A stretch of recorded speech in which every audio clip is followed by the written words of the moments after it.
मात्र कुछ हज़ार अंग्रेज़ों ने हम करोड़ों हिंदुस्तानियों को ऐसे ही गुलाम नहीं बना लिया था।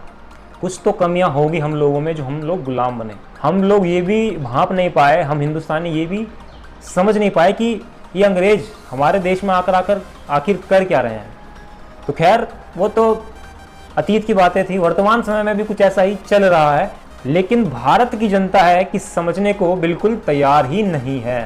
अमेरिका से लेकर के जर्मनी तक, जर्मनी से लेकर फ्रांस तक, फ्रांस से लेकर ऑस्ट्रेलिया तक, ऑस्ट्रेलिया से लेकर तुम्हारा इंग्लैंड तक, यहाँ तक कि ब्राज़ील में भी जो लैटिन अमेरिकी देश है वहाँ पर भी भयंकर प्रोटेस्ट हो रहे हैं ज़बरदस्ती टीकाकरण के खिलाफ, ज़बरदस्ती लॉकडाउन्स के खिलाफ। लेकिन भारत की जनता आज भी जब लॉकडाउन लगता है ना, तो भारत की जनता को ना बड़ा ही ऐसा लगता है यानी हमारी सरकार ने हमें कौन सी बूटी दे दी। अरे बहुत बहुत थैंक यू, बहुत बहुत धन्यवाद, धन्यवाद मोदी जी फ्री वैक्सीन देने के लिए। भाई फ्री में अगर तुम्हें कोई चीज़ मिल रही है तो उसका क्या, कहीं जो व्यक्ति हमें फ्री में चीज़ें उपलब्ध करा रहा है, फ्री में जो हमें वैक्सीन दे रहा है या फिर फ्री में और भी चीज़ें दे रहा है, कहीं उसका कुछ और मकसद तो नहीं? ये सवाल हमारे दिमाग में उठते ही नहीं है यार। जो लोग टीका नहीं ले रहे हैं, टीका यानी कि वैक्सीन जो लोग नहीं ले रहे हैं, मैंने वैक्सीन बोल दिया है तो मैं जानता हूं कि ये जो मेरी आवाज़ है वो यूट्यूब के एल्गोरिथम में पकड़ी जाएगी और इस वीडियो को ज़्यादातर लोगों तक पहुंचने नहीं दिया जाएगा। इसलिए मैं कहना चाहता हूं अपने आप पे ज़्यादा, यानी कि जो होम पेज होता है वहाँ पर तो वीडियो ये बहुत ही कम लोगों के होम पेज पर दिखाई जाएगी। इसलिए जितना हो सके इस वीडियो को अपने दोस्तों तक, अपने रिश्तेदार तक, जिनको आप चाहते हो कि हाँ भाई ये हमारे प्रिय हैं, हम नहीं चाहते कि इनको कुछ हो, उन तक ज़रूर इस संदेश को पहुँचाओ। मेरा उद्देश्य है प्रसिद्धि पाना नहीं है इस वीडियो के माध्यम से। मेरा उद्देश्य है केवल आप लोगों को जागरूक करना है, आप लोगों को ये बताना है कि समाज में चल क्या रहा है, देश और दुनिया में चल क्या रहा है आखिर। टीवी देखना बिल्कुल बंद कर दो, टीवी आपको गुलाम बना देगा, बिल्कुल भूल जाओ। क्योंकि जो अब टीवी जो है और एक टीवी हो गया, दूसरी तरफ हमारे पास स्मार्टफोन है। तो टीवी और हालांकि स्मार्टफोन का भी ज़्यादा इस्तेमाल करना ठीक नहीं होता, लेकिन फिर भी स्मार्टफोन में हमारे पास जो है ना कस्टमाइजेशन के ऑप्शन होते हैं, हम अपने हिसाब से चूज़ कर सकते हैं कि भाई हमें ये चीज़ देखनी है, ये चीज़ नहीं देखनी। लेकिन टीवी में क्या होता है, आप एक भी जैसे आप कोई चैनल चलाते हो तो ऐड इसको स्किप करने का भी आपके पास ऑप्शन नहीं होता। एटलीस्ट यूट्यूब में इस ऐड को स्किप करने का तो ऑप्शन होता है। हालांकि यूट्यूब भी बहुत ज़्यादा ऐड दिखाने लगा है आजकल, लेकिन फिर भी टीवी से कहीं ज़्यादा बेहतर है इंटरनेट की दुनिया। इंटरनेट की दुनिया में कम से कम आपको सच जानने का थोड़ा बहुत तो चांस मिल ही जाता है, जैसे कि मुझे मिल पाया। क्योंकि शुरुआत में जब ये 2 साल से पूरा ये जो खेल चल रहा है ना, लगभग 1 साल तो मैं भी इसको नहीं समझ पाया, लेकिन उसके बाद जब मैंने चीज़ों को समझना शुरू करा, कुछ लोगों को देखा, कुछ लोग इसका विरोध कर रहे हैं और उनके पॉइंट्स को सुना कि हाँ भाई वो क्यों विरोध कर रहे हैं इस चीज़ का, भाई लॉकडाउन का क्यों विरोध कर रहे हैं, है ना, ये ज़बरदस्ती टीकाकरण है इसका क्यों विरोध कर रहे हैं, फोर्सफुली वैक्सीनेशन दिया जा रहा है, या फिर मैंडेटरी मास्क जो लोगों को कहा जा रहा है। यानी कि देखिए मैंडेटरी मास्क का मतलब समझ रहे हो, आपको मास्क पहनना सिर्फ इतना ही नहीं है। मास्क पहनने से मतलब है कि आपको बोलने से रोक दिया गया, आपको ठीक से सांस लेने का आपका जो अधिकार है ना, उससे आपको वंचित कर दिया गया। समझ रहे हैं भाई, मास्क है ऐसी कोई चीज़ तो है नहीं कि गले में डाल ली, है ना। मास्क तो ऐसी है जो मुंह पर और नाक पर लगाई जाती है। तो जैसे लगाम होती है, जैसे घोड़े की लगाम मुंह में डाली जाती है उसको कंट्रोल करने के लिए, ये तो एक जैसे लगाम है। और आपने देखा होगा जब से ये मास्क ये सब सरकार ने ज़बरदस्ती, हालांकि फिलहाल जो लॉकडाउन अभी फिलहाल नहीं है तो अभी तो इतना ज़्यादा इसका पुलिस इतना ज़्यादा टोकाटाकी नहीं कर रही है, लेकिन लॉकडाउन के समय में तो बहुत ज़्यादा इसके लिए पुलिस वालों ने बहुत ज़्यादा लोगों को प्रताड़ित किया था। और पुलिस वाले इसके लिए जिम्मेदार नहीं है, क्योंकि वो तो एक तरह से अपनी ड्यूटी कर रहे हैं। हालांकि वो अगर कुछ क्रांतिकारी लोग ऐसे होते हैं ना, क्रांतिकारी भाव जिनमें ज़्यादा होते हैं, वो अपनी नौकरी छोड़ भी देते हैं, लेकिन उनको भी भैया रोजी रोटी करनी है, अपने बच्चों का पालन पोषण करना है। तो इसीलिए इसका जो जिम्मेदार है ना, इसकी जिम्मेदार वो राज्य सरकार है और केंद्र सरकार है। केंद्र सरकार जिससे भी चलती है, जितने भी मंत्री हैं प्लस हमारे तुम्हारा प्रधानमंत्री हैं, प्लस जितने भी हमारे स्टेट में जो मुख्यमंत्री हैं और मुख्यमंत्रियों के जितने, उसके बाद एमएलए हैं, एमपीज़ हैं, जितने भी डॉक्टर्स हैं, जिन्होंने इस कोरोना का समर्थन किया, जिन्होंने इस कोरोना महामारी को, यानी कि इस कोरोना षड्यंत्र को महामारी घोषित किया। और मतलब कि यार दुनिया में पहली महामारी ऐसी देखी मैंने जिसको प्रचार की जरूरत पड़ रही है, जिसको दिन रात प्रचार की जरूरत पड़ रही है। दिन रात फोन पर आप कहीं, आपको भैया किसी इमरजेंसी कॉल करनी है, कोई आपको ज़रूरत है, आप किसी मुसीबत में हो, तो पहले 2 मिनट उसका भाषण सुनो, फेस कवर करके रखें, हाथ सैनिटाइजर से धोते रहें, ये करते रहें, वो करते, मतलब हाथ सब लोग धोते हैं यार सोच करने के बाद, या फिर कुछ अगर किसी हमने हमारे हाथ किसी ऐसे स्थान पर लग जाते हैं जहाँ पर हमें लगता है कि हाँ हाथ धोने चाहिए, तो सब लोग हाथ धोते हैं, हाथ धोना स्वाभाविक है, लेकिन दिन रात तुम हाथ धोते रहे, हाथ धोते करके एक इंसान को मानसिक बीमार जो बना रहे हो ना, और जो बना भी दिया है लॉकडाउन के कारण। और ये तुम्हारा जो 2 साल से पूरा खेल चल रहा है, इसके कारण कितने लोगों ने आत्महत्या करी, कितने किसानों ने आत्महत्या करी है, कितने मजदूरों ने आत्महत्या करी है, सुसाइड किए हैं, इसका डाटा सरकार के पास नहीं है।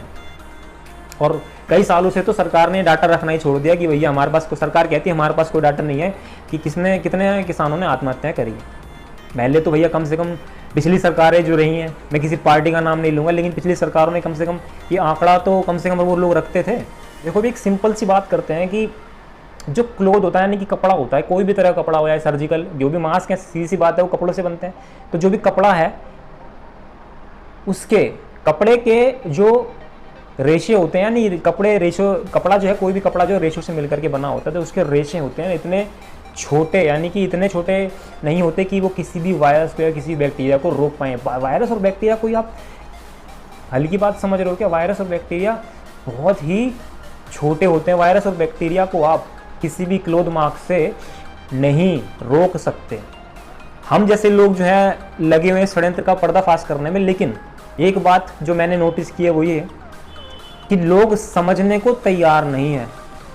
भाई ये बात बताओ मुझे, एक गांव का व्यक्ति जिसके पास एक मोबाइल नहीं, यानी जिसके पास स्मार्टफोन नहीं, मोबाइल मतलब छोटा मोटा मोबाइल हो, अगर 2G मोबाइल हो तो कोई दिक्कत नहीं, जिसके पास स्मार्टफोन नहीं है और जिसके घर में टीवी नहीं है, उसके लिए कोरोना डजंट एग्जिस्ट।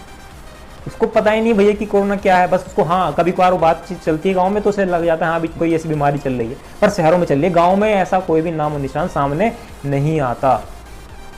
तो कहने का मतलब क्या है कि जो दिन रात हम टीवी देखते हैं, दिन रात हम टीवी न्यूज़ चैनल्स में घुसे रहते हैं, न्यूज़ चैनल्स वर्तमान समय में केवल प्रचार का माध्यम बन गए। यानी कि जो कंपनियां वगैरह, आप दिन रात देखो कि अगर न्यूज़ देखोगे ना, आधे घंटे न्यूज़ देखोगे तो उसमें कम से कम 15 मिनट तो वो ऐड ही चला देंगे, बीच में 2-4 मिनट के लिए ऐड आ जाएगा, फिर उसके बाद 3-4 मिनट के लिए ऐड आ जाएगा। और न्यूज़ चलते चलते समय भी साइड में ऐड दिखा देंगे कि ये ले लो, ये टूथपेस्ट ले लो, ये तुम्हारा ये तेल ले लो, है ना, और ये तुम्हारा ये इस कंपनी का कपड़ा पहन लो, इस कंपनी का कच्छा पहन लो, इस कंपनी का बलियान पहन। तो यही सब दिखाते रहेंगे और कुछ काम की न्यूज़ आपको लगेगा नहीं कि भैया हाँ भाई कुछ हेल्पफुल न्यूज़ मुझे देखने को मिली है।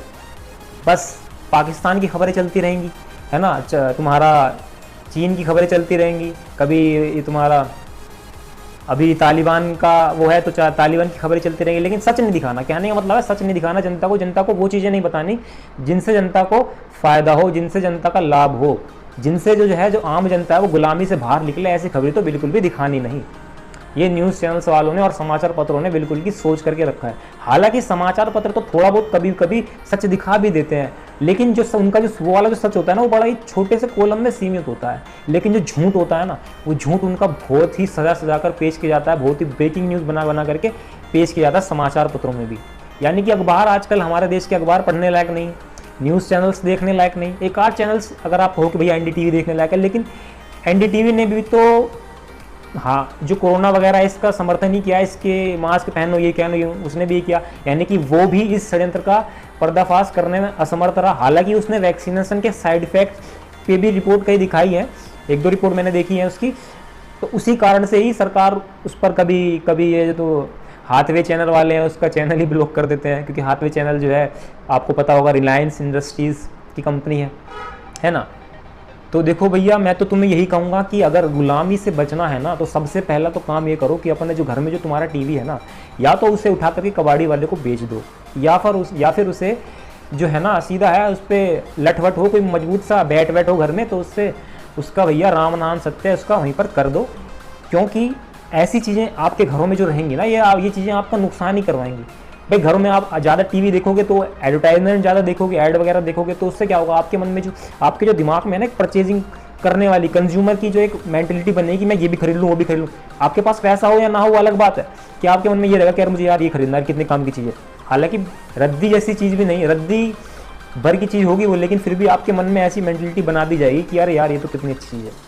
तो इसलिए अगर गुलामी से बाहर निकलना है तो सबसे पहले तो टीवी को त्याग दो। अब मैं टीवी को त्यागने को कह रहा हूँ, यानी कि जो टीवी में कंटेंट आ रहा है उसको त्याग करने की बात कर रहा हूँ। मैं ये नहीं कह रहा कि अपना जो टीवी की स्क्रीन है, अगर आपको टीवी की स्क्रीन घर में रखनी है, भाई आपने 30-35 हज़ार का हो सकता है टीवी खरीदा है, 20-25 हज़ार का खरीदा हो, पैसे से तो खरीदा है अपने आप, उससे या तो बेच सकते हो या फिर आप ये कर सकते हो कि आपके जो LCD है ना उसको रखो आप घर में, उसको आप इंटरनेट से चलाया करो। आप उससे वाईफाई अगर घर में लगवा सकते हो तो अच्छा है, क्योंकि इंटरनेट में हमारे पास ना चॉइस होगी कि हमें क्या देखना और क्या नहीं देखना। और उससे भी एक अच्छा ऑप्शन मैं आपको देता हूँ, अगर आपके पास कोई डेस्कटॉप वगैरह हो ना, तो उसमें आप अगर आप देखें तो उसमें तो क्योंकि ऑप्शन भी होता है, आप ऐड तक भी ब्लॉक कर सकते हो। ठीक है, जो एडवर्टाइजमेंट होते हैं यूट्यूब वगैरह के या फिर और भी साइट के, वो पूरे ब्लॉक कर सकते हो। तो जब आप देखोगे ना तो आपको एक क्लीन एक्सपीरियंस मिलेगा, क्योंकि टीवी में जो इंटरनेट के टीवी चलते हैं उसमें भी यूट्यूब वगैरह पे काफ़ी ऐड वगैरह आते हैं। देखो कोई भी यूट्यूबर ना आपको ये चीज़ नहीं बताएगा जो मैं बता रहा हूँ। कौन सी चीज़ कि यूट्यूब पर जो ऐड आते हैं ना, पहले यूट्यूब पर जो है ना सारे ज़्यादातर ऐड जो है स्किपेबल होते थे, यानी इनको स्किप किया जा सकता था। और एक दो ऐड जो होते थे वो 5 सेकंड के 10 सेकंड के खत्म 10 सेकंड में ख़त्म हो जाते थे। आजकल जो है यूट्यूब पे आधे आधे घंटे के नॉन स्किपेबल ऐड आते हैं, यानी कि उसको आप स्किप ही नहीं कर सकते। मतलब सॉरी, आधे आधे घंटे मैंने ज़्यादा बोल दिया, मतलब कम से कम 5-5 मिनट तक के या 2-2 मिनट तक के नॉन स्किपेबल ऐड आते हैं जिनको आप स्किप ही नहीं कर सकते। तो इसलिए टीवी में उसमें ऐड ब्लॉक का कोई ऑप्शन होता नहीं, जहाँ तक मैं जानता हूँ। अगर किसी ऐसे टीवी में ऐसा होता है, किसी कंपनी टीवी में, तो बहुत अच्छा है, वो आप ले लो। लेकिन जो लैपटॉप वगैरह होता है ना, उसमें ऐसा ऑप्शन होता है, जो भी लैपटॉप वगैरह ज़्यादा यूज़ करते होंगे उनको पता है कि किस तरह से ऐड ब्लॉक किए जाते हैं। ये चीज़ आपको कोई यूट्यूबर नहीं बताएगा, क्योंकि मैं एक यूट्यूबर नहीं हूँ, क्योंकि मैं सिर्फ आपको जागरूक करने के लिए वीडियोज़ बना रहा हूँ। ठीक है, मेरा और कोई उद्देश्य नहीं, फॉलोअर्स पाना, लाइक्स पाना मेरा कोई उद्देश्य नहीं, ज़्यादा लोग मुझे प्रेम करें या प्यार करें या फिर मेरे फॉलोअर्स बढ़ जाएं, ऐसा मेरा कोई उद्देश्य नहीं है। मेरा उद्देश्य केवल एक ही है कि मेरे जो देश की जो जनता है ना वो थोड़ी जागरूक हो जाए, तो मेरे देश का भला हो जाए। और दूसरा सवाल ये है कि सबसे महत्वपूर्ण, कि भैया ये जो ज़बरदस्ती टीकाकरण किया जा रहा है, इससे कैसे बचना है, या फिर वैक्सीन लेनी है या नहीं लेनी। देखो भाई, मैं अपनी कई वीडियोज़ में कई चीज़ें बता चुका हूँ। अब मैं यहाँ पर अगर पब्लिकली ऐसे बोलूँगा तो मैं जानता हूँ कि क्या होगा, यूट्यूब मेरी वीडियो टोटली ब्लॉक कर देगा। ठीक है, तो आप कुछ चीज़ें ऐसी हैं जो बिन बोले ही समझ जानी चाहिए। तो आप समझ जाओ कि भैया देखो, मैंने तो वैक्सीन नहीं लिया और मेरा कोई ऐसा प्लान भी नहीं है, ना ही मैंने अपनी फैमिली में किसी को लेने दी है। हालांकि मेरे कई रिलेटिव्स ऐसे हैं जिन्होंने वैक्सीन ली है और उनको भयंकर साइड इफ़ेक्ट्स झेलने पड़े। यहाँ तक कि 1-2 रिलेटिव्स तो मेरे ऐसे भी हैं जिनकी जो है वैक्सीन लेने के बाद उनकी डेथ हो गई। अब लेकिन क्योंकि जो भी ऐसे लोग हैं जिनकी वैक्सीन लेने से डेथ हो जाती है, उनको क्या कहा जाता है कि भैया हार्ट अटैक से मर गया या फिर ये तो कोरोना से मर गया। वैक्सीन लगाने के बाद कोरोना हो गया। वैक्सीन लगाने के बाद अगर कोरोना हो गया तो वैक्सीन लगवाएंगी क्यों भाई।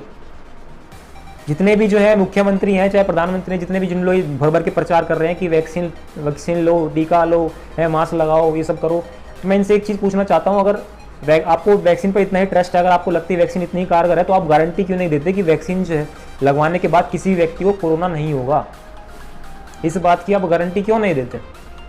या फिर आप ये क्यों नहीं कहते कि अगर वैक्सीन लेने के बाद किसी को साइड इफेक्ट, भयंकर साइड इफेक्ट होता है, अगर किसी को पैरालाइज होता है, फिर ऐसे साइड इफेक्ट होते हैं, उसकी डेथ हो जाती है, तो उसको 1 करोड़ का मुआवजा दिया जाएगा। ये क्यों नहीं कहते वैक्सीन बनाने वाली कंपनी?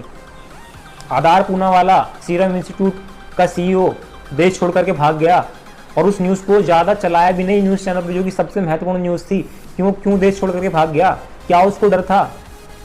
उसको डर असल में ये था कि भैया उसकी जो वैक्सीन लगवाने से लोग मर रहे थे। हालांकि वैक्सीन का फॉर्मूला उसने नहीं बनाया, वैक्सीन का फॉर्मूला तो विदेशी है। जो लोग बोलते हैं ना कि स्वदेशी वैक्सीन बना ली, इंडियन वैक्सीन बना, इंडियन कुछ नहीं है, हमारे पास सिर्फ वैक्सीन बनाने के प्लांट हैं। ठीक है, जो कि विदेशी इलाइट्स की विदेशी लोग हैं ना, जो अमेरिकन अमीर लोग हैं, उनकी सहायता से ही हमारे देश में षड्यंत्र के तहत खोले गए हैं, ताकि हमारे लोगों को वैक्सीन लगा करके बीमार बनाया जा सके। और इनका जो डिपॉपुलेशन एजेंडा है, यानी कि लोगों को मार करके दुनिया की जनसंख्या कम करने का जो इनका एजेंडा है वो पूरा हो सके।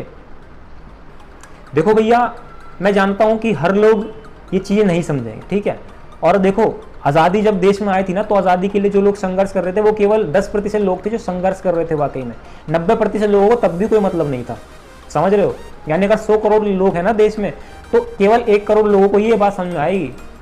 लेकिन फिलहाल अभी 1 करोड़ लोगों को भी समझ में नहीं आई ये बात, कुछ लाख लोगों को समझ में आई है फिलहाल। इसीलिए हमारा प्रयास ये है कि भैया ज़्यादा से ज़्यादा लोगों तक, कम से कम 1-2 करोड़ लोगों को ये बात समझ में आ जाए, तो कम से कम वो लोग तो इसका खुलकर विरोध करें। ठीक है, तो इसलिए आने वाली कुछ वीडियोज़ में, मैं आने वाले कुछ समय में, अभी फिलहाल मुझे कुछ निजी कारणों की वजह से समय नहीं मिल पा रहा है, लेकिन आने वाले कुछ समय में मैं गुलामी से कैसे बनना है इस पर एक अलग वीडियो बनाऊंगा। ये तो मैंने आज जो बातें करी, मैंने एक तरह से रैंडम टॉक्स है मेरी। मैंने जो भी मैंने पिछली वीडियोस बनाई है, आपने देखा होगा, सारी वो रैंडम टॉक्स है। ऐसा नहीं है कि मैं कहीं से कुछ देख करके बोल रहा हूँ या फिर कुछ मैंने स्क्रिप्ट तैयार कर रखी है, क्योंकि मैं चाहता हूँ कि जो भी चीज़ें लिख लेना वो मेरे दिल से लिख लें, ऐसा नहीं कि मैं पहले से कुछ याद करके बैठा हुआ और मैं वो बोलने जा रहा हूँ, है ना।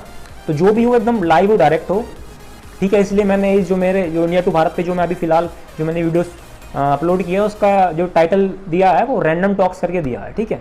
आने वाले कुछ समय में या फिर बहुत जल्दी ही मैं एक पर्टिकुलर वीडियो लाऊंगा कि किस तरह से ये जो न्यू वर्ल्ड ऑर्डर आने वाला है इसकी गुलामी से किस तरह से बचना है, ठीक है। तो तब तक के लिए भैया अपना ख्याल रखो, अपनी फैमिली का ख्याल रखो, और हो सके तो अपने दोस्तों तक ये संदेश पहुंचा देना, ठीक है। तब तक के लिए जय हिंद, वंदे मातरम।